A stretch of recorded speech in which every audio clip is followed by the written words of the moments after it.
मी ना फ्लिपकार्टवरनं काही साड्या ऑर्डर केलेल्या आहेत, कारण की लग्नाचं सीझन चालू आहे तुम्हाला माहिती आहे. तर मला पण जायचं आहे लग्नाला, त्यासाठी मी केल्यात साड्या ऑर्डर. पण मला अशी साडी पाहिजे होती जी माझ्या अंगावर फुगणार नाही, जी साधी सिंपल दिसेल, फक्त बॉर्डर जास्त पाहिजे होती मला.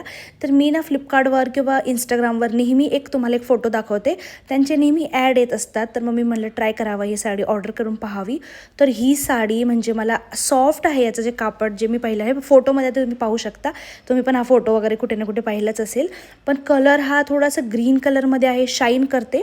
दुपारी घातली तरी सुंदर दिसणार, रात्री घातली तरीही सुंदर. आणि तुम्ही बघू शकता की एकदम सिंपल साडी, याच्यावरती माझं चाललं आहे की पिंक कलर किंवा रेड कलरचं मी कॉन्ट्रास्ट ब्लाऊज घालणार आहे. पण ही साडी मला खूप आवडली. याच्यावरती जर तुम्ही हिरव्या बांगड्या घातल्या, रेड बांगड्या घातल्या तरी पण सुंदर. मुळात म्हणजे तुमच्या अंगावर अजिबात फुगणार नाही आहे आणि नेसायला पण आहे ना पटकन नेसू शकता तुम्ही अशी साडी मला वाटली. बॉर्डर तुम्ही बघू शकता. याचं कॉन्ट्रास्ट ब्लाऊज जरी तुम्ही शिवलं तरी चालेल, याच्यावरचं ब्लाऊज शिवलं तरी चालेल. याच्यावर त्यांनी सेम कलरचं ब्लाऊजच दिलेलं आहे, पण मी सेम कलर नाही शिवलं.